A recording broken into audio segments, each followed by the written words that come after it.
Math. Math. আর বাকিদের সবারই কি ম্যাথ? ইংলিশ। এদিকে জিকে। জিকে। জিকে কার কার কঠিন লাগছে?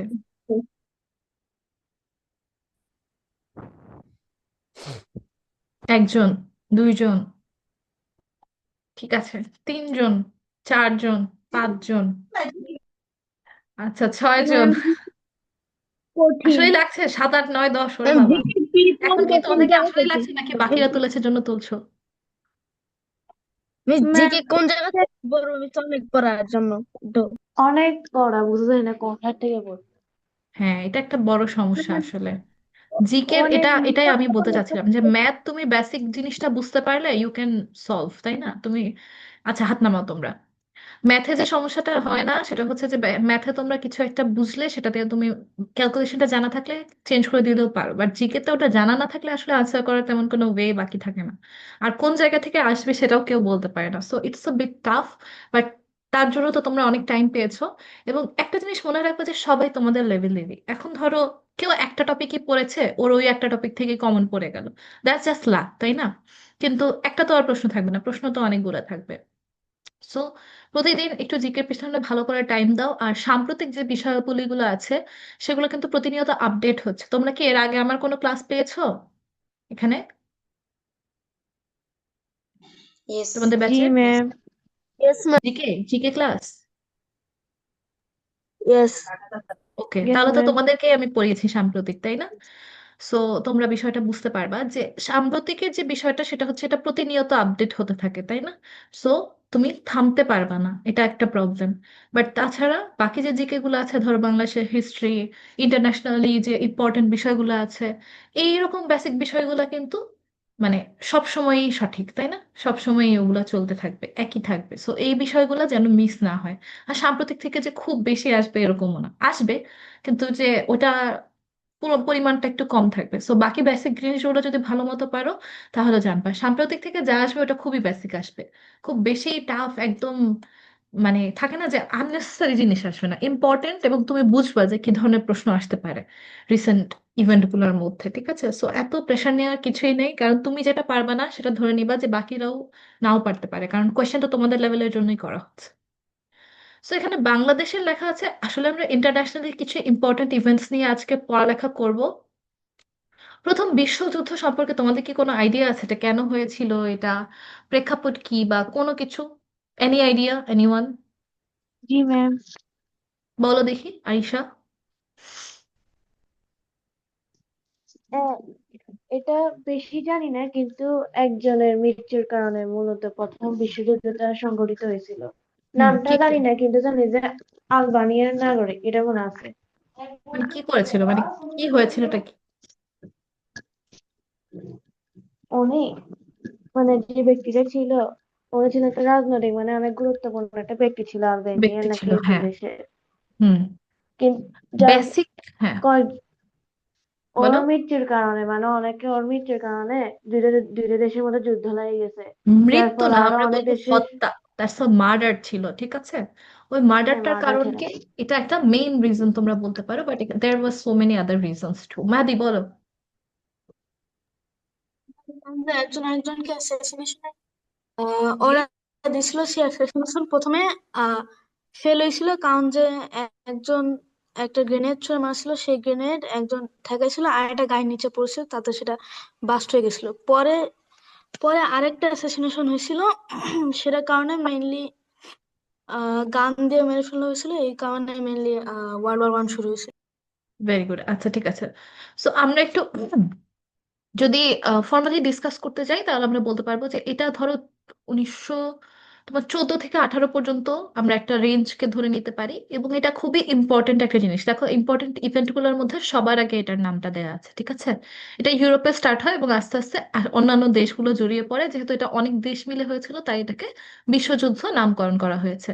সো এটার ব্যাকগ্রাউন্ডে আমরা কি বলতে পারি, কি কি ছিল? সো এটাতে ছিল সাম্রাজ্যবাদী প্রতিযোগিতা, যদি আমরা চিন্তা করতে চাই অবশ্যই এটা ছিল অস্ত্রের প্রতিযোগিতা। অর্থাৎ মানে প্রত্যেকটা কান্ট্রি ওই টাইমে কি করতে চাচ্ছিল, আমার থেকে তুমি বেশি শক্তিশালী না, তোমার থেকে আমি বেশি শক্তিশালী, এটা প্রুফ করার চেষ্টা করছিল। আচ্ছা, যারা বাংলা ভার্সনে আছো বা যারা ইংলিশ ভার্সনে আছো, যদি কোনো টার্মে আমার বুঝতে সমস্যা হয় আমাকে আস্ক করে নিবা যে মিস এটাকে আমরা কিভাবে লিখতে পারবো, ঠিক আছে?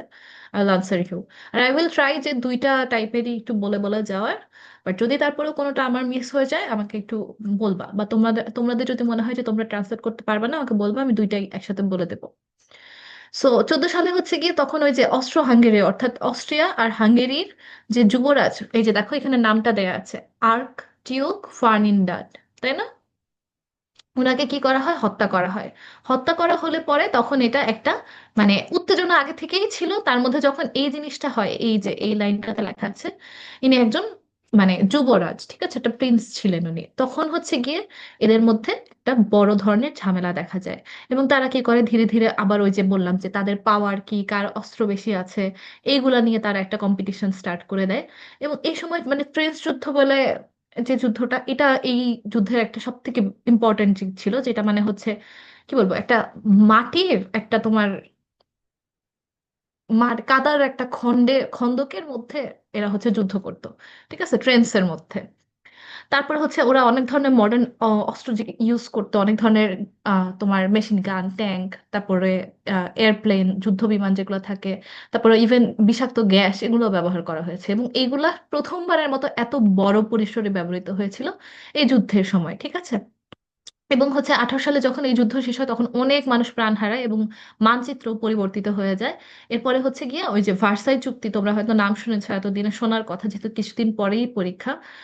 সো এটা আরেকটা বৈশিষ্ট্য ছিল এখানে, ঠিক আছে। আবার আস্তে আস্তে কি হয়, পরে ওইটা যখন আবার ইয়া হয় তখন হচ্ছে ওই যে দ্বিতীয় বিশ্বযুদ্ধের দিকে চলে যায়, ঠিক আছে।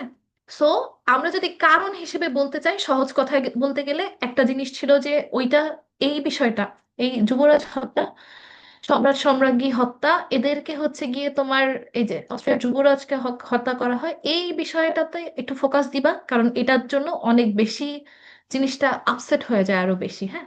এবং তাহলে আমরা আরো যদি রিজনস দেখাতে চাই, আমরা বলতে পারবো এক নাম্বার হচ্ছে শক্তি দেখানোর, আমি অনেক বেশি স্ট্রং, এটা দেখানোর একটা কম্পিটিশন স্টার্ট হয়ে যায় বড় বড় কান্ট্রিগুলোর মধ্যে। জার্মান ছিল, ব্রিটেন ছিল, ফ্রান্স ছিল, তাই না? এবং এরা কি করছিল, এত বড় বড় দেশগুলো একজন আরেকজনের থেকে নিজেকে আরো স্ট্রঙ্গার হিসেবে প্রুফ করতে চাচ্ছিল। এবং তারা কি করলো, দুইটা যুক্তি মানে তোমরা জানো দুইটা জোট গঠন করেছিল, এই যে এখানে লেখা আছে, আমরা পড়বো। মিত্র শক্তি এবং হচ্ছে কেন্দ্রীয় শক্তি। মিত্র শক্তিতে কারা কারা ছিল? মিত্র শক্তিতে ছিল আমাদের হচ্ছে ফ্রান্স, রাশিয়া এবং ব্রিটেন। তোমরা চাইলে এগুলো একটু আহ ছোট করে কোথাও একটা সিনোনিম, কি বলবো, একটা কিছু দিয়ে মনে রাখতে পারো, শর্ট করে প্রত্যেকটা প্রথম অক্ষর দিয়ে মনে রাখতে পারো, বা যে কোনো ভাবে যেভাবে তোমাদের ইজিয়ার হয় সেভাবে তোমরা এটা মনে রাখতে পারো, ঠিক আছে। তাহলে এখানে হচ্ছে মিত্রশক্তিতে ছিল বলেছি ফ্রান্স, রাশিয়া এবং ব্রিটেন। সবাই একটু খাতাটা খুলে রাখো, কারণ আমি অনেক এক্সট্রা কথা বলতেছি যেগুলো বইতে নাই। যদি কোনোটা মনে হয় যে এটা ইম্পর্টেন্ট তাহলে তোমরা লিখে ফেলতে পারবা, ওকে। আর কেন্দ্রীয় শক্তির মধ্যে ছিল জার্মানি, অস্ট্রিয়া, হাঙ্গেরি। এবং এদের মধ্যে জাতীয়তাবাদ, ন্যাশনালিজম, ঠিক আছে, জাতীয়তাবাদের যে একটা ফিলিংস, এটাও অনেক বেশি ছিল, অর্থাৎ নিজের জাতিকে শ্রেষ্ঠ মনে করা। এই জিনিস অনেক মানে অনেক বেশি ওদের মধ্যে ছিল। এবং আগুন লাগানোর মতো ঘটনাও এখানে ঘটেছে। 14 সালে যখন এই যে ফার্ডিনান্ডকে হত্যা করা হয়, এটার হচ্ছে এই আগুনের মানে শেষ স্পার্ক তোমরা বলতে পারো, ঠিক আছে। মানে এমন না যে শুধুমাত্র এটার জন্যই হয়েছে, আরো অনেক রিজন ছিল। এবং it was the last flame, okay. So চলো দেখি এখানে ইম্পর্টেন্ট জিনিসপাতি কি আছে। এখানে হচ্ছে, এটা হচ্ছে দ্য গ্রেট ওয়ার নামে পরিচিত। এখানে হচ্ছে বড় বড় যে ইকোনমিক পাওয়ারফুল কান্ট্রিজ গুলো আছে তারা হচ্ছে এটা করেছিল। এবং ইম্পর্টেন্ট জিনিসগুলো দেয়া আছে, কবে শুরু হয়েছিল দেখো, 28 জুলাই 1914 সালে। এবং জার্মানি উগ্র জাতীয়তাবাদ নীতি, মানে একদম হাইপার ন্যাশনালিজম, বা একটা কি বলবো, সবকিছুরই বাড়াবাড়ি থাকাটা খারাপ, তাই না? Be that your personal life, be that your goals and dreams, be that your nationalism, be that anything, everything এর এক্সট্রিমিজমটা আমরা অ্যাভয়েড করে চলবো। সো ওরা কি ছিল, ওরা এক্সট্রিমলি ন্যাশনালিস্ট ছিল, অর্থাৎ ন্যাশনালিজমে ওরা এক্সট্রিমলি বেশি পরিমাণে বিশ্বাস করতে শুরু করে দিয়েছিল। তো কি হয়, ধরো ওই যে আমরা কিছুদিন আগে দেখলাম, আমরা সবসময় জানি আমাদের কি করতে হবে, ব্যালেন্স ডায়েট খেতে হবে, রাইট, হেলদি থাকার জন্য, জানো তো। সো আমরা এরকম দেখেছি যে কেউ একজন শুধু ফ্রুট খাচ্ছিল অ্যান্ড ভেজিটেবলস খাচ্ছিল, এবং সে কিন্তু এরকম বিভিন্ন ধরনের ম্যাক্রোনিউট্রিয়েন্টস তার ঘাটতি পড়েছে, সে প্রোটিন খায় না, সে কার্বোহাইড্রেট খায় না, এবং একটা টাইমে সে মারা গিয়েছে। তুমি এখন পড়ালেখা করতে বললাম যে এখন অনেক অল্প টাইম আছে, তুমি পড়ালেখা করো, তুমি খালি পড়ালেখাই করলা আর কিচ্ছু করলা না, তোমার রেজাল্ট কিন্তু ভালো হবে না। ইউ উইল মানে সিক হয়ে যাবা, জিনিস মনে রাখতে পারবে না প্রপার ঘুম না হলে। সো কোনো কিছুই যখন এরকম উগ্র হয়ে যাবে, এক্সট্রিমিজম তৈরি হবে, সেটা তখন আমাদের জন্য হার্মফুল হয়ে যাবে। দেখো, এটা একটা ইম্পর্টেন্ট কোয়েশ্চেন। আহ প্রথম বিশ্বযুদ্ধের সময় আমেরিকার প্রেসিডেন্ট কে ছিল? এটা ছিল উইথড্রো উইলসন, ঠিক আছে? এবং তার 14 দফা ঘোষণার মাধ্যমে এটা শেষ হয়। মিত্রশক্তির প্রধান, ওই যে বললাম যে 3টা কান্ট্রি ছিল, কোন কোন কান্ট্রির কথা বলেছি? এখানে তো থাকার কথা নাই। আচ্ছা, এটা মনে হয় নাই, একটু লিখে নাও তাহলে তোমরা, ঠিক আছে? মিত্রশক্তিতে ছিল হচ্ছে ফ্রান্স, ব্রিটেন আর রাশিয়া।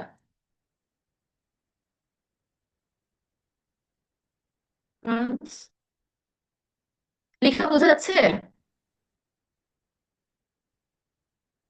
লেখা কি বোঝা যাচ্ছে? হ্যান্ডরাইটিং? Yes miss.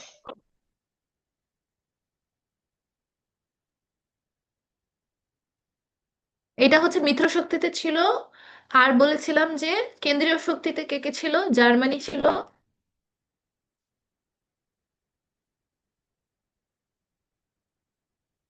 তারপর হচ্ছে অস্ট্রিয়া ছিল, হাঙ্গেরি ছিল।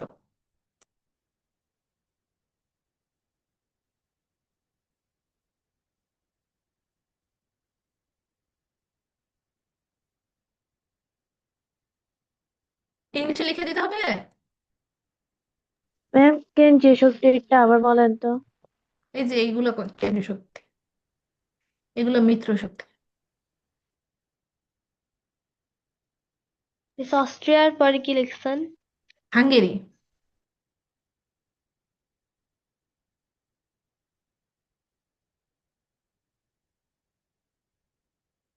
ওকে।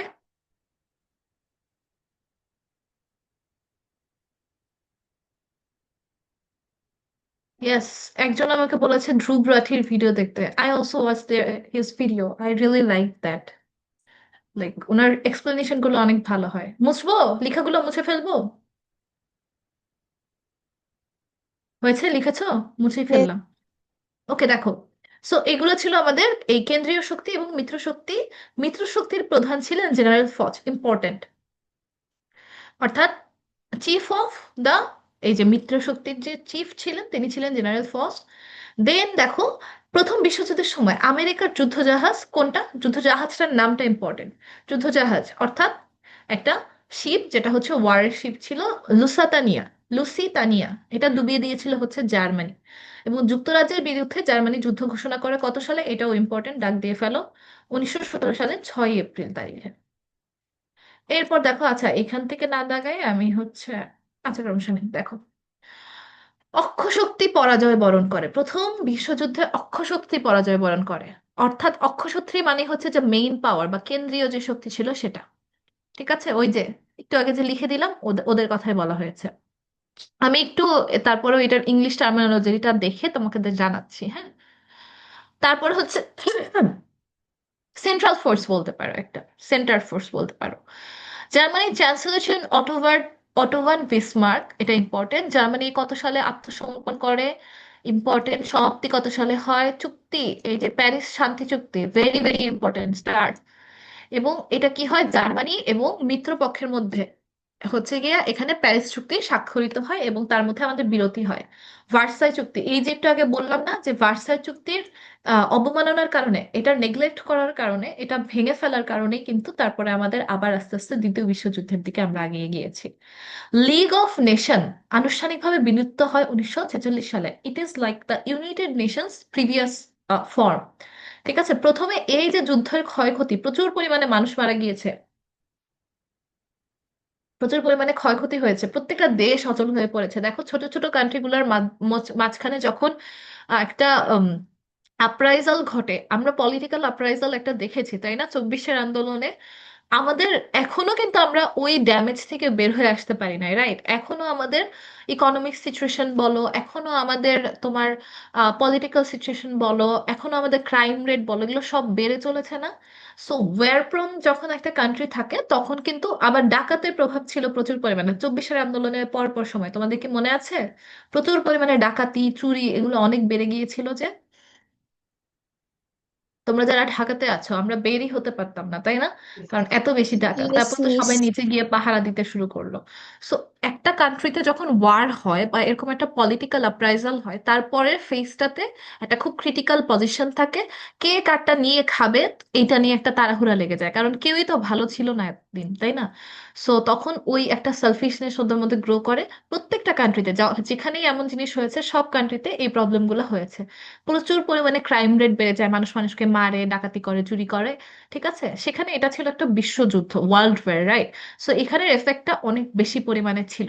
যখন এই এফেক্ট গুলো আমরা দেখতে থাকলাম, তখন মনে হলো যে না, এরকম বিশ্বের প্রত্যেকটা দেশ যদি যুদ্ধ করতে থাকে, প্রত্যেকটা মানচিত্র যদি চেঞ্জ হইতে থাকে, আমাদের জন্য it will be very harmful. ঠিক আছে, এই চিন্তা করে কি হলো, এই লিগ অফ নেশনস গঠন করা হলো, যেটার একটা রূপই আমরা এখন ইউএন এ দেখতে পারি, ইউনাইটেড নেশনস বা জাতিসংঘের মাঝখানে দেখতে পারি। মানে একটা মৈত্রী একটা কি বলবো, তৈরি করা হলো আর কি। এটা 28 জুলাই থেকে 1918 পর্যন্ত ছিল যে যুদ্ধটার কথা বলা হচ্ছে। আর এটা সেম কথাটাই আবার আসছে আর কি। আর এখানে হচ্ছে এই যে সম্রাট সম্রাজ্ঞী আর্ক ডিউক ফার্ডিনান্ড এবং সোফিয়া বসনিয়া সফরে যান 28 জুন 1914 সালে। ঠিক আছে, বসনিয়ার হার্বানিয়া সার্বিয়ায় অস্ট্রিয়ার যুবরাজকে হত্যা করে সার্বিয়ার গ্যাব্রিয়েল নামে এক নাগরিক জাতি হিসেবে সার্ভ হওয়ার অস্ট্রিয়া সার্বিয়া থেকে বিচার চায়, সেই সাথে ক্ষতিপূরণ সার্বিয়া কিছু শর্ত মানলো। আচ্ছা, এই পার্টটাতে একটু মনে হয় প্রিন্টিং মিস্টেক্স আছে, হ্যাঁ। Yes. যখন ওরা এই যুবরাজকে হত্যা করলো, তারপরে ক্ষতিপূরণ চায় এবং কিছু শর্ত দেয়। তো সার্বিয়া কিছু শর্ত মানে, কিছু শর্ত মানে না। অস্ট্রিয়া হচ্ছে 48 ঘন্টা টাইম দেয়, যে এই 48 ঘন্টার মধ্যে তোমরা যদি এইটা ঠিক মানে এই দাবি দাওয়াগুলা, এই জিনিসগুলা, শর্তগুলা মেনে নিতে পারো, তাহলে আমরা কিছু করবো না, নাইলে আমরা হচ্ছে হামলা করব। তারপর হচ্ছে যখন সময় শেষ হয়ে যায়, তখন অস্ট্রিয়া এবং হাঙ্গেরির মধ্যে হচ্ছে 28 জুলাই সার্বিয়ার বিরুদ্ধে যুদ্ধ ঘোষণা করে, এবং অস্ট্রিয়াকে সরাসরি তখন এই যে জার্মানি সাহায্য করে। রাহা বলো। ম্যাম, রাহা, জাতিপুঞ্জ কবে প্রতিষ্ঠিত হয়? আসতেছি আমরা পরে। হ্যাঁ, রাহা বলো। হ্যান্ড রেজ করেছিলে রাহা, কোনো প্রশ্ন আছে? ম্যাম, আমি তো বললাম এই প্রশ্নটা। ও আচ্ছা। ও, ঠিক আছে। ঠিক আছে, জাতিসংঘ কবে প্রতিষ্ঠিত হয় এই সামনে জাতিসংঘ নিয়ে আমরা পড়বো, তখন দেখতে পাবো, হ্যাঁ। আচ্ছা, এই পার্টটুকু যতটুকু পড়িয়েছি এইটুকু ক্লিয়ার কিনা একটু বলো। আমিও কাজ করতেছিলাম 9:30 দিকে বেরোই তো, আমি ওই বাথরুম করে আচ্ছা, এইটুকুতে যদি প্রবলেম না থাকে আমরা সামনের দিকে আগাবো। বিশ্বযুদ্ধের অন্যান্য কারণ, ওই যে যেটা বললাম, এখানে আরো কিছু এক্সট্রা কারণ আছে। আমি যেগুলো বলেছি তোমরা কি নোট করছো? আমি কিন্তু অনেক কিছু বাহিরের কথাও বলেছি এখানে। একটু লিখে ফেলো, হ্যাঁ, তোমাদের জন্যই ভালো হবে। যত এক্সট্রা ইনফরমেশন এখন লিখতে পারবা, তত তোমাদেরই উপকার হবে। দেখো, 18 সালে অটো ভন বিসমার্কের জার্মানির মিত্রতার নতুন কূটনীতি অর্থাৎ পলিটিক্যাল রিজন এখানে অনেক বড় একটা রোল প্লে করেছে। ট্রিপল অ্যালায়েন্স এবং ট্রিপল এন্টেন্টে এর প্রভাব, এটাও একটা ইম্পর্টেন্ট জিনিস।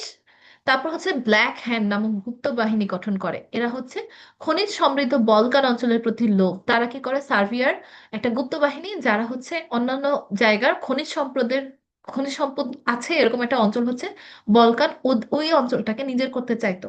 সো ওরা ওই দিক দিয়ে অ্যাক্টিভ ছিল। মানে ঝগড়া লাগার অনেক কারণ ছিল, বললাম না যে এই অস্ট্রিয়ার এই যুবরাজ হত্যা ওয়াজ জাস্ট, মানে তুমি ধরো তুমি একটা আগুন জ্বালবা, তাহলে তোমার তো শুধু ম্যাচ থাকলেই হবে না, রাইট?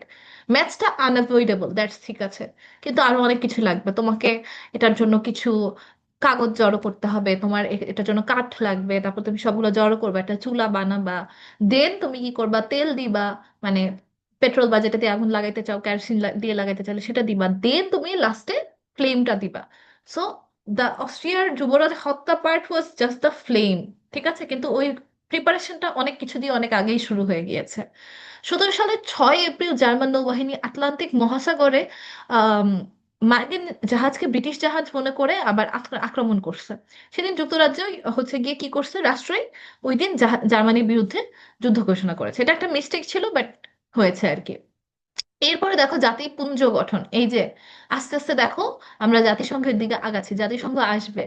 জাতিসংঘ আসে নাই, ঠিক আছে, জাতিসংঘ এখানে মেনশন করা নাই, কিন্তু আমরা জাতিসংঘ নিয়ে পড়বো, ঠিক আছে। চলো দেখি জাতিপুঞ্জের গঠন। জাতিপুঞ্জের গঠনটা সাইফা একটু রিডিং পড়ো তো, দেখো তো এখানে কি লেখা আছে, পড়ো। সাইফা, রিড আউট করো। ভার্সাই চুক্তি স্বাক্ষরিত হয় জাতিপুঞ্জ গঠন না? হ্যাঁ, ভার্সাই পড়ো। চুক্তি স্বাক্ষরিত হয় ভার্সাই চুক্তি স্বাক্ষরিত হয় 28 জুন 1919, কার্যকর 10 জানুয়ারি 1920। জাতিপুঞ্জ আনুষ্ঠানিকভাবে গঠিত হয় 1920 সালের 10 জানুয়ারি। জাতিপুঞ্জ গঠনের প্রস্তাবক মার্কিন প্রেসিডেন্ট উড্রো উইলস। প্রধান উইলসন, উদ্দেশ্য আন্তর্জাতিক উইলসন, উইথড্র উইলসন। আন্তর্জাতিক সহযোগিতা ও নিরাপত্তা নিশ্চিত করা। বিভাগ ছিল 3টি: অ্যাসেম্বলি, কাউন্সিল ও সচিবালয়। প্রথম কাউন্সিলের অধিবেশন বসে 16 জানুয়ারি 1920। প্রতিষ্ঠাকালীন মোট সদস্য 42টি দেশ। স্থায়ী সদস্য ছিল 4টি: ব্রিটেন, ফ্রান্স, ইতালি ও জাপান। আচ্ছা, এখন হচ্ছে ওই এইটার থেকে তারপরে আমরা কি করলাম, দ্বিতীয় বিশ্বযুদ্ধের পরে গিয়ে হচ্ছে আমরা জাতিসংঘটা দেখেছি। দেখি জাতিসংঘ নিয়ে কিছু কিছু আছে কিনা এখানে। পরিসমাপ্তি ঘটে সেপ্টেম্বর 1945 সালে, তারপর হচ্ছে গিয়ে 24শে অক্টোবরে, 1945 সালে 24শে অক্টোবরে হচ্ছে জাতিসংঘ ইউনাইটেড নেশনস ফাউন্ডেড হয়। লিখে নাও, এটা নাই এখানে। 24 October 1945, San Francisco, California, United states.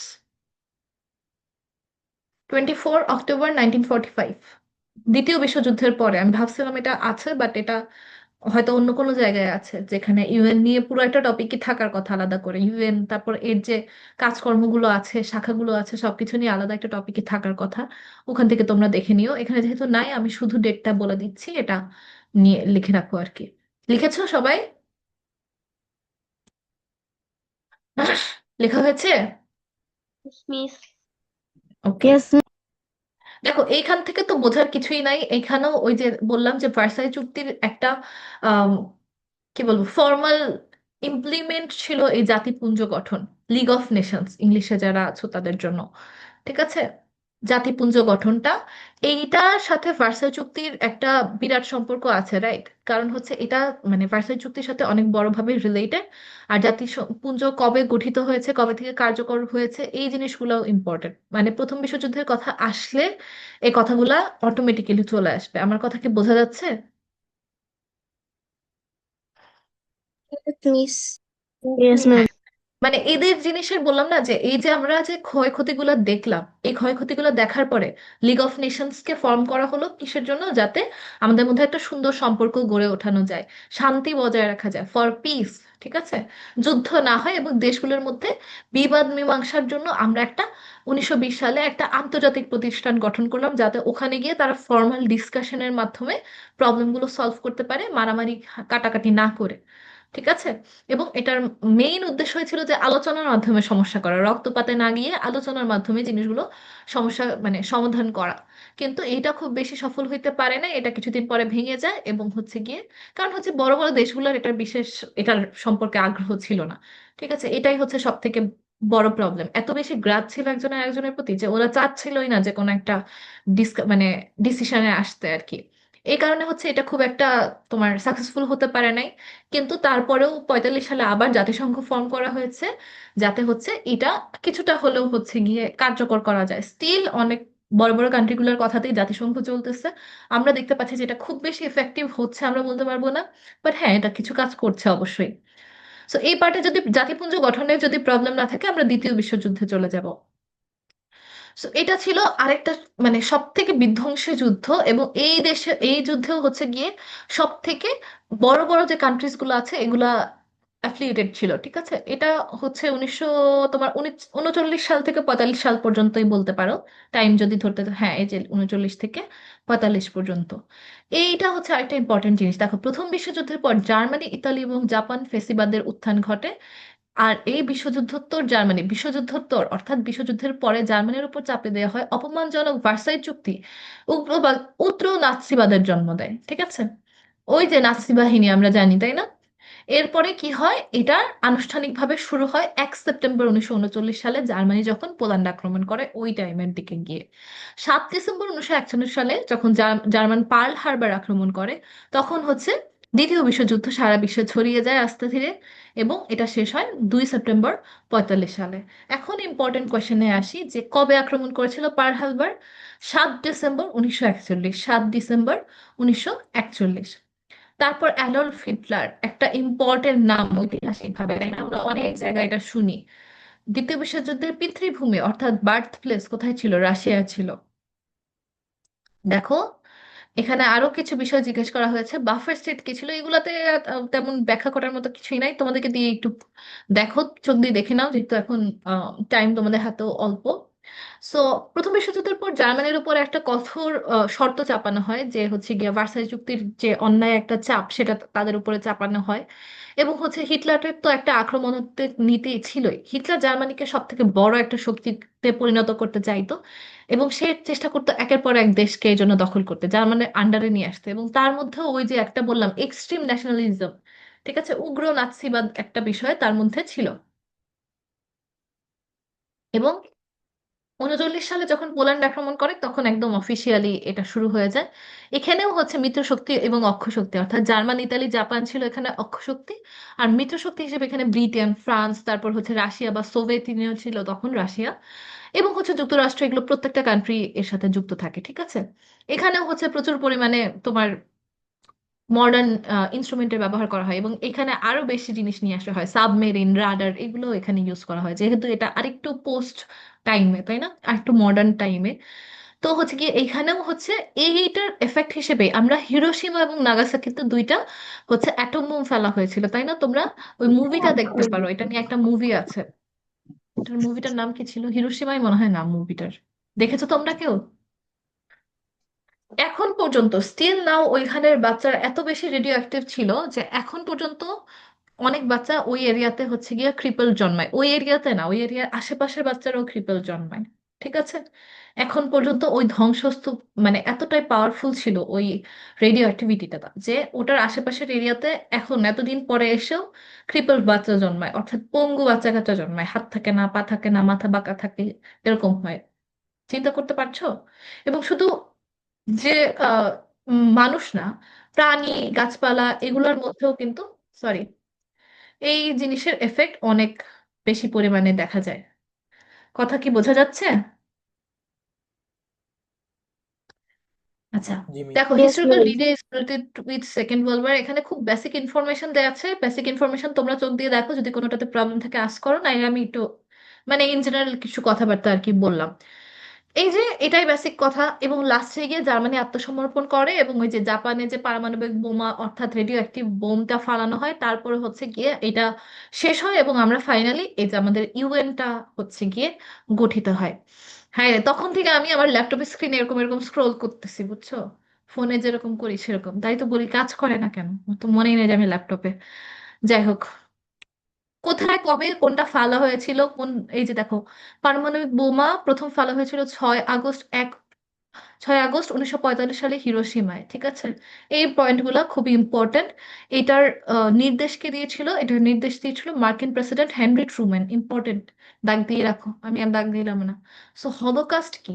এই যে নাৎসি বাহিনী এবং হচ্ছে গিয়ে ইহুদিদের উপর যে, ইউরোপীয় ইহুদিদের উপর যে গণহত্যাটার কথা বললাম, এইটার নাম ছিল হচ্ছে হলোকাস্ট। আমাদেরটার নাম কি ছিল বলো তো, আমাদের মুক্তিযুদ্ধের সময় আমাদের উপরে যে গণহত্যাটা হয়েছিল সেটা?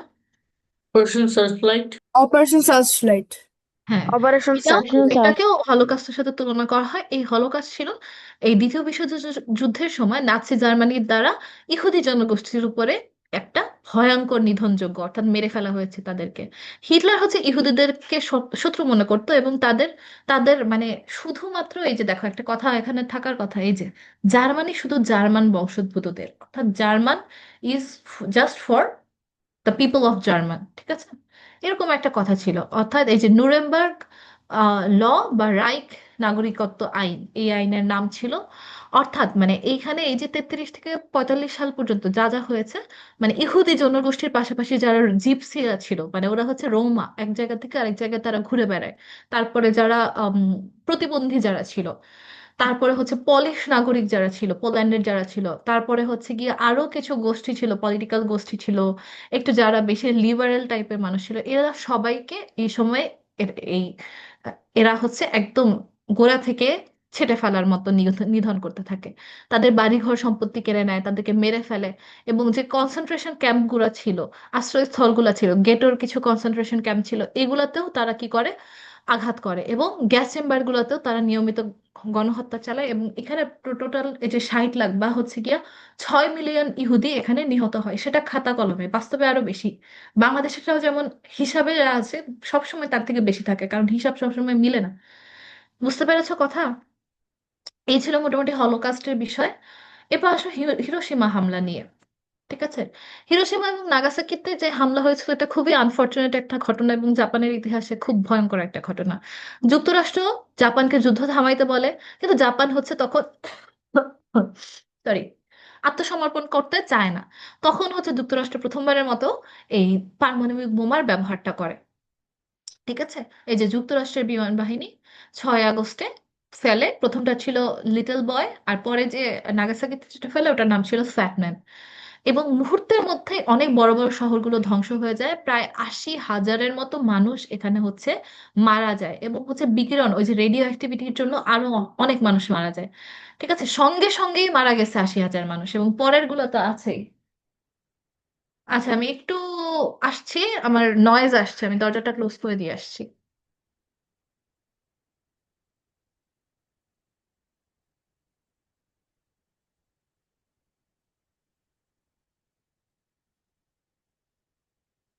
আচ্ছা, সরি, যেখানে বলছিলাম, সো 80,000 মানুষ এখানে ইনস্ট্যান্ট মারা যায়। পরে রেডিও অ্যাক্টিভিটির জন্য যারা ক্রিপলড হয়ে গিয়েছিল বা কোনোভাবে বিকলাঙ্গ হয়ে গিয়েছিল ওদের, বা মানে পরে ওই রেডিও অ্যাক্টিভিটির কারণে আরো বেশি মানুষ মারা গিয়েছে, মানে আরো কয়েক হাজার মানুষ হয়তো বা ওখানে মারা গিয়েছে। এবং ফ্যাটম্যান হচ্ছে 2 নম্বর যে বোমাটা, সেটা এটাতেও হচ্ছে গিয়ে প্রায় 40,000-এর মতো মানুষ হয়তো মারা যায়, তারও দেখি এটা লেখা নাই এটাতে। আমি যতদূর জানি 40,000 মানুষ মারা যায়, এটা লিখে রাখো। 40,000, ঠিক আছে, প্রথমটা 80,000, তারপরটা 40,000, দুইটার একটা লেখা নেই। লিখেছো?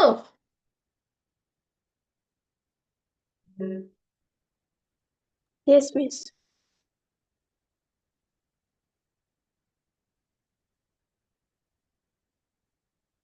আচ্ছা, হয়েছে, 1 মিনিট, হ্যাঁ।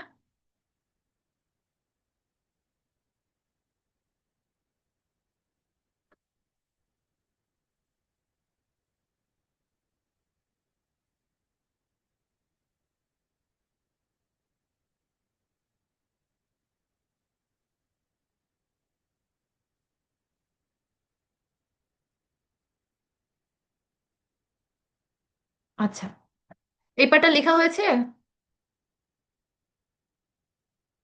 ওকে, আচ্ছা, আমার ইয়েস একটা ম্যাম। কল আসছে, হ্যাঁ, তোমরা এটা একটু লিখে নাও, আমি কলটা একটু রিসিভ করি, দেখি কি বলছেন। গিভ মি 1 মিনিট, ঠিক আছে, I will not take more than 1 মিনিট।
ঠিক আছে, সরি ফর দ্য ইন্টারাপশনস।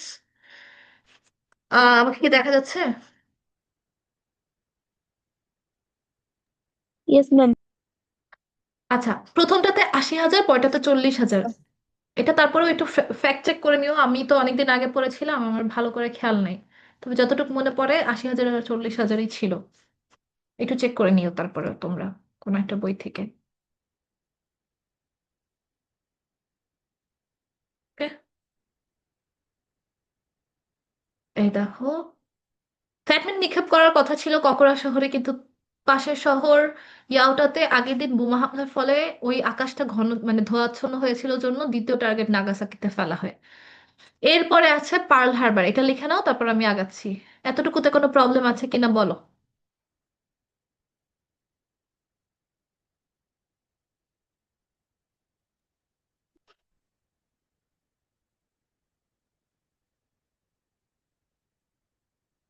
এতটুকু কি ক্লিয়ার হয়েছে? Yes, miss. ওকে, সো এখানেও একটা মিলিটারি অ্যাটাক হয়েছিল। এটা হয়েছিল 7 ডিসেম্বর 1941-এ। এটা ইউএস এর একটা নেভাল বেস, ঠিক আছে, এই যে নৌঘাঁটি। নৌঘাঁটি ইংলিশে আমরা বলবো নেভাল বেস, যারা ইংলিশ মিডিয়ামের আছো। আর এখানে মেইন গোলটা ছিল যে ইউএস যে প্যাসিফিক ফ্লিটটা আছে এটাকে উইকেন্ড করে দেওয়া, অর্থাৎ দুর্বল করে দেওয়া। ঠিক আছে, এই যে দেখো পটভূমি লেখা আছে, মনরো ডক্ট্রিন 1823-তে অনুসরণ করার কারণে পার্ল হারবারে আক্রমণের আগ পর্যন্ত যুক্তরাষ্ট্র দ্বিতীয় বিশ্বযুদ্ধে অংশগ্রহণ করা থেকে বিরত থাকে, কিন্তু জাপান উগ্র উগ্র সাম্রাজ্যবাদ নীতি অনুসরণ করলে 37-এ চীনের বিরুদ্ধে যুদ্ধ শুরু করে এবং নানকিং গণহত্যা সংঘটিত করলে যুক্তরাষ্ট্র কি করে, জাপানের বিরুদ্ধে অর্থনৈতিক অবরোধ আরোপ করে। ঠিক আছে, এর যে একটা রেজাল্ট হিসেবে ফলশ্রুতিতে মানে এর থ্রুতে কি হয়, জার্মান মার্কিন নৌঘাঁটি পার্ল হারবারে আক্রমণ করে। ঠিক আছে, অর্থাৎ বেসিক্যালি 7 ডিসেম্বর 1941-এ তারা কি করে, their main goal was to weaken the US Pacific Fleet. So the attack killed thousands of people and destroyed many ships and aircrafts.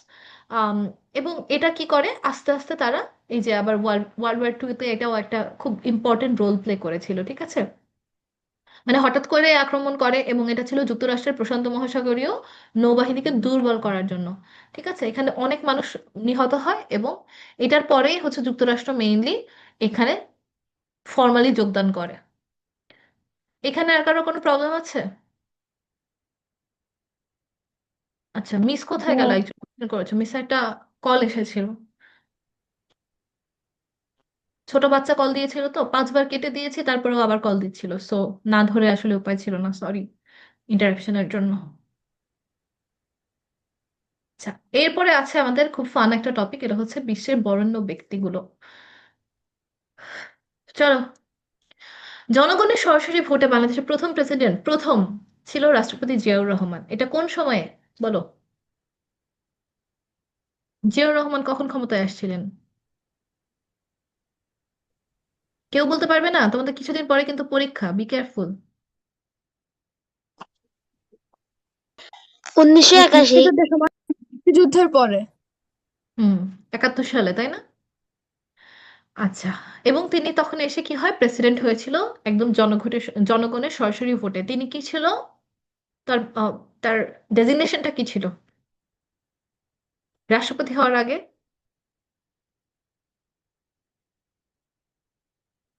কথা বলতে হবে। ম্যাম আর্মি পার্সন ছিল। আমি পার্সেন্ট ছিল। Major। হুম, ওকে। প্রথম মুখ্যমন্ত্রী, অবিভক্ত বাংলার প্রথম মুখ্যমন্ত্রী ছিলেন এ কে ফজলুল হক। ওনার লাইফ নিয়েও একটু পড়ালেখা করো, অনেক অবাক হয়ে যাবা। গণতন্ত্রের মানুষপুত্র হিসেবে খ্যাত হচ্ছে হোসেন সোহরাওয়ার্দী, শহীদ সোহরাওয়ার্দী। ঠিক আছে, এইখানে বেসিক জিনিসগুলা আসলেই বেসিক, মানে তোমাদেরকে জাস্ট ইনফরমেশন আকারে মনে রাখতে হবে। কনফিউশন ক্রিয়েট হতে পারে, ওই যে একটা রুল বলেছিলাম না যে একটা একটা করে পড়বা এবং মনে রাখার চেষ্টা করবা। মুক্তিযুদ্ধ রিলেটেড যে টপিকগুলো আছে এগুলো সব সময়ের জন্য খুবই বেশি ইম্পর্টেন্ট। তারপর দেখো, অবিভক্ত বা যুক্ত বাংলার শেষ মুখ্যমন্ত্রী প্রথমটা ছিলেন হচ্ছে এ কে ফজলুল হক এবং শেষজন ছিলেন হোসেন শহীদ সোহরাওয়ার্দী। দুইটাই খুবই ইম্পর্টেন্ট কোয়েশ্চেন। সেনাপ্রধান, বাংলাদেশের প্রথম সেনাপ্রধান ছিলেন জেনারেল আতাউল গনি ওসমানী। রাষ্ট্রপতি সৈয়দ নজরুল ইসলাম। প্রধানমন্ত্রী তাজউদ্দিন আহমেদ। প্রথম বাজেট পেশ করেন তাজউদ্দিন আহমেদ। ইনি কি ছিল? বলো, এখানে আনসার তো দেয়া প্রাইম আছে। মিনিস্টার। হুম, প্রথম প্রধানমন্ত্রী। নারী প্রধানমন্ত্রী ছিলেন বেগম খালেদা জিয়া। এই পয়েন্টের এন্টায়ারটাই ইম্পর্টেন্ট, পুরোটাই লাগবে এই প্রথম সেক্টরের বাংলাদেশে যেটা। তারপরে আসে চিত্রশিল্পী। ময়মনসিংহ এর যারা আছো তারা গিয়েছিলে এই জয়নুল জাদুঘরে? কেউ আছো? মনপুরা মিস সত্য, আমি হ্যাঁ দেখেছো? আমি হ্যাঁ দেখেছি। জি ম্যাম। কি কি দেখেছো, আমাদেরকে একটু এক্সপিরিয়েন্স শেয়ার করো তো। জয়নুল জাদুঘরে কি দেখেছো? এখানে অনেক কিছুই ছিল, যেমন পুরানো হচ্ছে আহ হাড়ি পাতিল, পরে হচ্ছে একটা নৌকাও দেখেছিলাম, পরে হুম, বিভিন্ন পেন্টিং, পরে মাটির পুতুল, এগুলোই। এটা কি জয়নুল জাদুঘরের কথা বলছো নাকি জাতীয় জাদুঘরের কথা বলছো? ময়মনসিংহ জয়নুল এরটার কথা জাদুঘর। বলছি। হ্যাঁ, ওখানে অনেক কিছু ছিল। আর তোমরা যারা ময়মনসিংহ গার্লস ক্যাডে পড়তে চাও, কেউ আছো এরকম? হ্যান্ড রেজ করো তো, ময়মনসিংহ গার্লস ক্যাড কলেজে কে কে পড়তে চাও।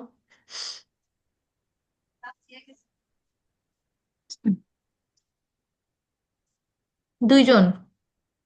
ওকে, এখানে অনেক কিছুই আছে। এবং তোমাদের ক্লাস 7-এ প্রথম যে এক্সকারশন বা ডে আউটে নিয়ে যাবে তোমাদের ক্লাসমেটদেরকে, জেনুইনলি মানে জেনারেলি এটা হয়, এটার একটা স্পট থাকে এই জয়নুল আবেদিন জাদুঘর, ঠিক আছে? সো তোমরা যারা যাও নাই, তারা যদি তোমরা ইনশাল্লাহ যদি কিছুদিন পরে তোমাদের ময়মনসিংহ গার্লস ক্যাড কলেজে চান্স হয়ে যায়, তাহলে তোমরা ফ্রেন্ডদের সাথে এই জায়গাগুলো ভিজিট ভিজিট করতে পারবা, শশী লজ, জয়নুল জাদুঘর, পার্কস সবকিছু। আচ্ছা, সোনারগাঁওয়ে লোকশিল্প জাদুঘর প্রতিষ্ঠা করেন শিল্পাচার্য জয়নুল আবেদিন। মনপুরা সত্তর একটা ইম্পর্টেন্ট জিনিস, এটা হচ্ছে মনপুরা দ্বীপে সংঘটিত ভয়াবহ ঘূর্ণিঝড় নিয়ে রচিত শিশু স্বর্গ এবং চারুপীঠ প্রতিষ্ঠা করেন হচ্ছে এস এম সুলতান নড়াইলে। বৈজ্ঞানিক বিষয়াবলী দেখো, অদৃশ্য আলোকের ধর্ম। এটা কে করে? অদৃশ্য আলোকের ধর্ম। এটা ইংরেজিতে আমরা কি বলতে পারবো বলো তো? কে জানো? এটা তোমাদের ক্লাস 5-এ ছিল বইতে, বাংলা বইতে। মনে আছে? একটা একটা পড়া ছিল যে জগদীশচন্দ্র বসু নিয়ে, ইনফরমেশন গুলো তখন পড়েছিলে না, জন্ম মৃত্যু সবকিছু? ম্যাম শব্দ নিয়ে কিছু একটা আবিষ্কার করেছিল। শব্দ নিয়ে না, তোমাদের যে একটা বই ছিল ওইটা মনে আছে নাকি? বইয়েতে, বাংলা বইতে ছিল না ক্লাস 5-এ? কিছুদিন আগেই তো 5-এ ছিল তোমরা। Yes ma'am. এই যে কি জানি নাম, ভাবুক ছেলেটি মনে হয় এই গল্পটার নাম ছিল, আমারই মনে আছে, তোমাদের মনে নাই? কাহিনী কি? ওই যে জগতে ঘুরে বেড়াতো, মহাকাশযানী, এমন কিছু একটা ছিল। ভাবুক হ্যাঁ, ছেলেটি। ভাবুক ছেলেটি। সো তিনি হচ্ছে বায়োলজির জন্য ইম্পর্টেন্ট ছিলেন, উদ্ভিদবিদ্যায় অনেক কিছুতে সে ইয়া করেছে। এবং সে হচ্ছে কিভাবে প্ল্যান্ট হচ্ছে তোমার কারেন্টের সাথে, স্টিমুলির সাথে রেসপন্স করে, ঠিক আছে, বিভিন্ন ধরনের জিনিসের সাথে। গাছের যে প্রাণ আছে এবং ওরা যে স্টিমুলিকে রেসপন্স করে, এই জিনিসটা উনি প্রথম আবিষ্কার করেছিলেন, যেটার জন্য উনি অনেক ইম্পর্টেন্ট। এটা হচ্ছে অদৃশ্য আলোক শক্তিকে আমরা রেডিয়েশন বলতে পারি, রাইট? এই রেডিয়েশন নিয়েও কাজ করেছেন হচ্ছে উনি। তারপর দেখো, গাছের প্রাণের অস্তিত্ব এই যে চলে আসছে। উনি আবিষ্কার আবিষ্কার করেছেন যে গাছেরও প্রাণ আছে। প্রথম শিক্ষা কমিশনের নাম ডক্টর কুদরত ই খুদা শিক্ষা কমিশন।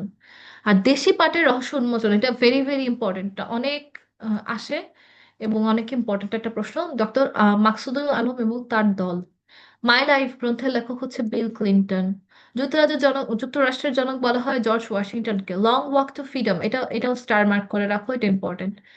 এবং হচ্ছে কনভারসেশনস, এখানে মনে হয় আরেকটা ওয়ার্ড আছে, কনভারসেশনস টু মাইসেলফ বা এরকম কিছু একটা নাম। যাই হোক, এটার রাইটার ছিলেন নেলসন ম্যান্ডেলা। নেলসন ম্যান্ডেলা বিষয়ক তোমরা কে কি জানো আমাকে একটু বলো তো। উনি কে ছিলেন এই বিষয়টা নিয়েও কিন্তু পড়ালেখা ইম্পর্টেন্ট। এটা যেহেতু ডাইজেস্ট এখানে কম দেয়া আছে, কিন্তু তোমাদের কিন্তু এটা রিভিশন টাইপের, তাই না? তোমাদের ইতোমধ্যে এই বিষয়গুলো একদম ক্লিয়ার কাট জানা থাকার কথা। এই জন্যই আমি কোশ্চেন করছি, কারণ কিছুদিন পরে এক্সাম তোমাদের। এগুলো হচ্ছে ডাইজেস্ট, এগুলো জাস্ট লাস্ট মোমেন্টে চোখ বুলানোর জন্য দেয়া হয়েছে, কিন্তু বেসিক বিষয়গুলো কিন্তু তোমাদেরকে জানতে হবে। আর এগুলো মোস্ট ইম্পর্টেন্ট জিনিস। বলো, নেলসন ম্যান্ডেলা সম্পর্কে বলো আমাকে। ম্যাম তিনি যুক্তরাষ্ট্রের প্রথম দক্ষিণ কৃষ্ণাঙ্গ আফ্রিকার প্রেসিডেন্ট কৃষ্ণাঙ্গ ছিলেন। প্রেসিডেন্ট। আর এটা তো এখানেই লেখা আছে, আর কি জানো? এটাই তো বললাম, এটা হচ্ছে most important line, but you have to know other details too. এটা জাস্ট পরীক্ষার আগে রিভিশনের জন্য শর্ট করে ডাইজেস্ট আকারে দেওয়া হচ্ছে, তাই না?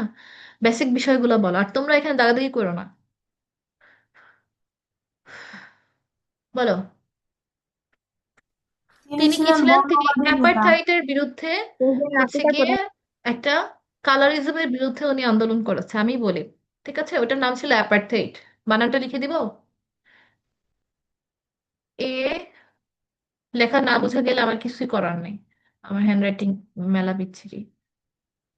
অ্যাপারথেইট।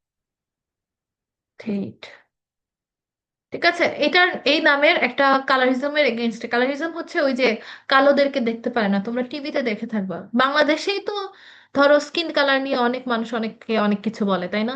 কারোর কারোর, এবং গ্রামাঞ্চলে এটা অনেক বেশি হয়। গ্রামাঞ্চলে যারা যারা ব্ল্যাক কালারের থাকে তাদেরকে অনেক ডাউন করা হয়, আর সে যদি মেয়ে হয় তাকে তারা আরো বেশি ডাউন চোখে দেখা হয়। কারণ গ্রামাঞ্চলগুলোতে এই মানে কি বলবো, তোমার লিঙ্গ বৈষম্য যেটাকে বলা হয়, জেন্ডার ডিসক্রিমিনেশন, ঠিক আছে, ওইটাও অনেক বেশি থাকে।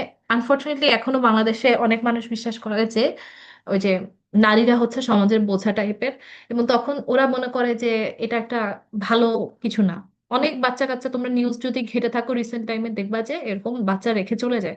বাট এটা হওয়া আমাদের যাবে না। একটা উন্নত যদি হতে চাও তাহলে প্রথমেই এই বৈষম্যগুলোকে দূরে সরায় দিতে হবে, ঠিক আছে? তো তখন কি হয়, যখন দেখা যায় যে বাচ্চা মেয়ে এবং বাচ্চা আরো যদি দেখা যায় কালো, তখন ধারণা করা হয় মেয়েদের জন্মই হয় হচ্ছে আহ, তাদের পার্টনারদের সেবা করার জন্য, ঠিক আছে? তারা লাইফে কোনো ভ্যালু অ্যাড করতে পারে না। গ্রামের মানুষরা এরকম চিন্তা করতো। তার মধ্যে যখন ব্ল্যাক হয় তখন ধারণা করা হয় যে তাদেরকে তো আমরা মানে we can not marry them of, তাই না? আমরা ওনাদেরকে বিয়ে দিতে পারবো না, সো এই মেয়ে আমার সারা জীবন বোঝা হয়ে থাকবে। এ কারণে কন্যা শিশু হত্যা করা এটা এখনো বাংলাদেশে প্রচুর পরিমাণে চালু আছে, ঠিক আছে? যতগুলো মেয়ে থাকা উচিত তার থেকে পৃথিবীতে অনেক হাজার মেয়ে কম থাকে, কারণ মানুষজন এই ধরনের ডিসক্রিমিনেশন গুলো করে। সো এটা গেল একটা মোটামুটি ভালো কান্ট্রির কথা। ওই সময়ের কথা আরো আলাদা, ওইগুলো কান্ট্রিতে ব্ল্যাকদেরকে আরো মিসট্রিট করা হয়, ওদেরকে হচ্ছে দাস হিসেবে ট্রিট করা হয়। এবং আগে তো ওরা ছিল দাস, তো ওদেরকে হচ্ছে জেনারেশন পর জেনারেশন ওদেরকে কি করা হতো, আটকায় রাখা হতো, ঠিক আছে? এবং এই এই সিচুয়েশন থেকে আমরা অনেক দূর আগে আসার পরেও এখনো কিন্তু আমাদেরকে এই জিনিসগুলো ফেস করতে হয়। উনি 1918 সাল থেকে 2013 সাল পর্যন্ত দক্ষিণ আফ্রিকার একজন পলিটিক্যাল লিডার ছিলেন, এবং এই যে অ্যাপার্থাইডের কথা বললাম, এই নামের একটা কালারিজমের বিরুদ্ধে উনি হচ্ছে মানে এই নামের একটা আন্দোলনের উনি একজন নেতা ছিলেন, যেটা হচ্ছে এই কালারিজমের এগেনস্টে ছিল। উনি দক্ষিণ আফ্রিকার একজন ছিলেন, এবং হচ্ছে এই যে হোয়াইট এবং ব্ল্যাকদের মধ্যে যে একটা ডিসক্রিমিনেশন, কালারিজম বা বর্ণভেদ চালু আছে, এটা উনি বন্ধ করার জন্য কাজ করেছেন। এবং এটার জন্য উনি 27 ইয়ার্স কি করেছিলেন, জেলে ছিল এই আন্দোলনটা চালানোর জন্য।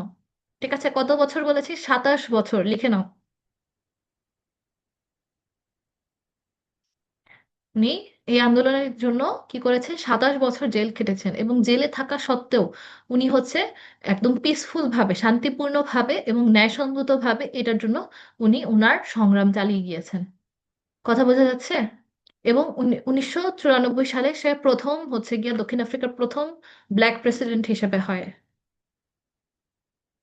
নাম কি ওনার? Nelson Mandela. 1994 সালে দক্ষিণ আফ্রিকার first black president.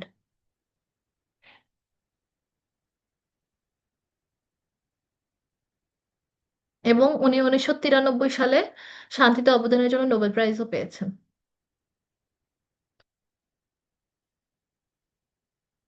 Nelson Mandela খুবই ইম্পর্ট্যান্ট একটা জিনিস, এটার যে ডিটেলস গুলো বললাম এগুলো লিখে রাখবা। তাহলে নোবেল প্রাইজ কত সালে পেয়েছেন বললাম? 1994, সরি 1993-তে। 1993-তে নোবেল প্রাইজ পেয়েছেন, আর 1994-এ হচ্ছে প্রেসিডেন্ট হয়েছেন। বলো আফিফ। ম্যাম কৃষ্ণাঙ্গ মানে কি? কৃষ্ণাঙ্গ মানে ব্ল্যাক, কালা। Thank you ma'am. ওকে,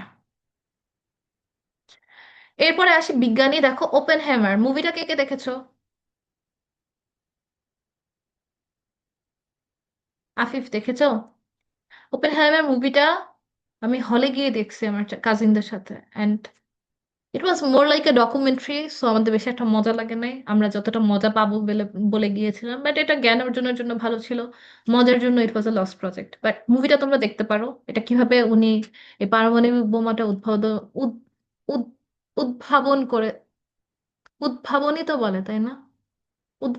উদ্ভাবন করেছে, সেটা এই মুভিতে খুব সুন্দর করে দেখানো হয়েছে। যদিও হালকা একটু বোরিং, বাট জ্ঞান অর্জনের জন্য দেখলে ঠিক আছে। বাট আমরা তো আসলে হলে দেখেছি, সিনেপ্লেক্সে দেখেছি আর কি। So আমরা তো জ্ঞান অর্জনের জন্য যাই নাই, তাই আমাদের একটু কষ্ট হয়েছিল। বাট তোমরা ঘরে বসে দেখলে, জ্ঞান অর্জনের জন্য দেখলে দেখতে পাবে। এখন দেখো না, এখন তো তোমাদের খুব রাশ টাইম যাচ্ছে, পরে যখন ফ্রি টাইম অনেক থাকবে তখন একদিন বসে দেখে নিতে পারো যদি প্রয়োজন হয়। জলাতঙ্ক, অ্যানথ্রাক্স এবং মুরগির কলেরা রোগের জলাতঙ্ক ইংরেজি কি বলো? ম্যাম কুকুর বা রেবিস। বিড়ালে কামড় বাংলাতেও দিলে যে রোগ অনেকে হয়। লিখে, হ্যাঁ, রেবিস র্যাবিস। রেবিস।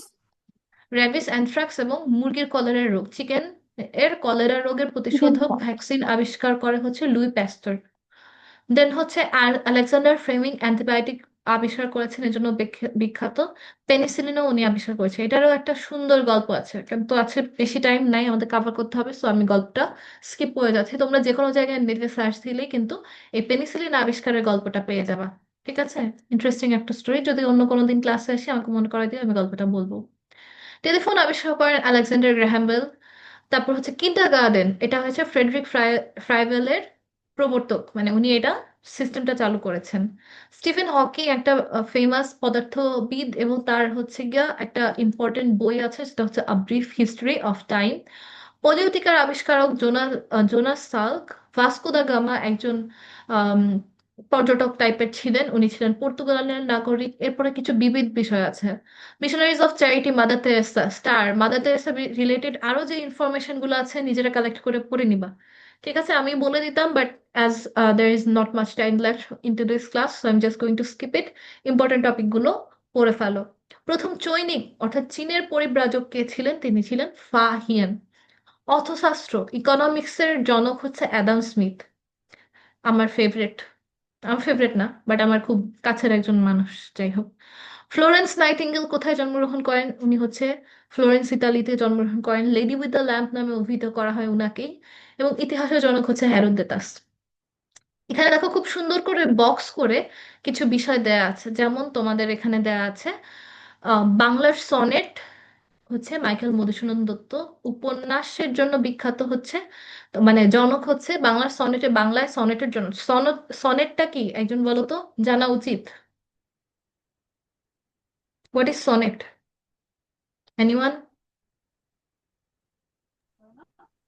সনেট কি বলো? ম্যাম এক ছয় ধরনের লাইন বা কবিতা। 8 লাইন বিশিষ্ট কবিতা। কয় লাইন 14 বিশিষ্ট? লাইন বিশিষ্ট ছাড়া। 14 লাইন বিশিষ্ট, কবিতা। হ্যাঁ। 14 লাইন।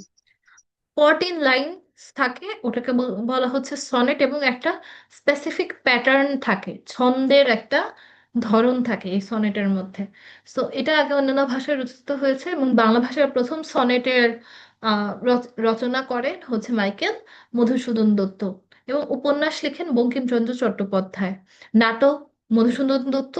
গদ্য হচ্ছে ঈশ্বরচন্দ্র বিদ্যাসাগর। এই দুইটা জিনিস খুবই ইম্পর্টেন্ট, গদ্য ঈশ্বরচন্দ্র বিদ্যাসাগর এটা। তারপর বিভিন্ন কবি এবং তাদের ভাষা, দেশ, এগুলো দেয়া আছে। এটা তো আলাদা করে বোঝানোর কিছু নাই, এটা পড়ে ফেলবা নিজেরা নিজেরা। এখান থেকেও ইম্পর্টেন্ট হচ্ছে রবীন্দ্র, নজরুল। এখানে তো আসলে মোস্ট ইম্পর্টেন্ট জিনিসই দেয়া হয়েছে, এখান থেকে কিছুই স্কিপ করার তোমাদের দরকার নেই। কোন কিছু কিছু শাস্ত্র, ঠিক আছে, কিছু কিছু শাস্ত্রের জনক কারা, কোনটা, কোন কোন সাবজেক্টের কারা কারা জনক আছে বা ফাদার বা ইনভেন্টর টাইপের আছে, সেটা আমরা এখন দেখবো। বংশগতিবিদ্যা অর্থাৎ জেনেটিক্স, গ্রেগর জোহান ম্যান্ডেল। ইতিহাস, history, Herodotus. Science, Thales. Politics, political science বলতে পারো অ্যারিস্টটল। জ্যামিতি, geometry, Euclid. Chemistry, Jabir ibn Hayyan. Astrophysics, Nicolaus Copernicus. তারপর একটু আগে বলেছি ইকোনমিক্স, এটা হচ্ছে অ্যাডাম স্মিথ। তারপর জীবাণুবিদ্যা, জীবাণুবিদ্যা হচ্ছে মাইক্রো অর্গানিজম রিলেটেড যে পড়ালেখা আছে, এটা হচ্ছে ওই যে লুই প্যাস্তুর। পেনিসিলিনের কথা যে বলতেছিলাম, ওইখান থেকে তোমরা এখানে কিন্তু রিলেট করতে পারবে অনেকটাই। এরপরে দেখো, এটা আরেকটা খুবই স্টার মার্ক দিয়ে রাখো, এটা খুব ইম্পর্টেন্ট, খুব আসে প্রত্যেক বছরই একটা একটা করে কোয়েশ্চেন এখান থেকে আসে। সেটা হচ্ছে বিখ্যাত ব্যক্তিদের নাম এবং তাদের উপাধি। সূর্য সেনের প্রকৃত নাম ছিল সূর্য সেন, উপাধি ছিল মাস্টারদা বলে সবাই ডাকতো।